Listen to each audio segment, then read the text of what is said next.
¿Sabías que en España las familias aportamos el 84% de lo que se recauda a través de impuestos? Aunque no todas contribuimos y nos beneficiamos por igual. Cuando miramos esta realidad con otras gafas, nos damos cuenta de que algunos impuestos, como el IVA, el IRPF o el IBI, pueden afectar más a las mujeres.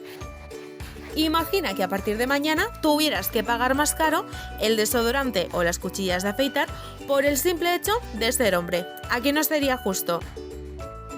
Esto es lo que pasa con los productos de higiene femenina.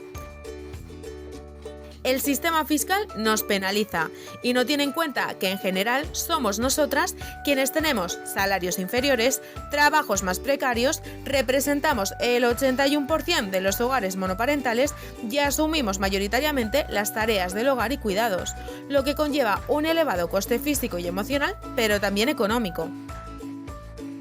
Para transformar esta situación, los gobiernos deben cambiar su mirada y revisar el sistema fiscal para diseñar, planificar y recaudar con justicia de género, garantizando una inversión suficiente en políticas que fomenten la igualdad de oportunidades y mejoren los servicios públicos para los cuidados, como guarderías y atención a la dependencia.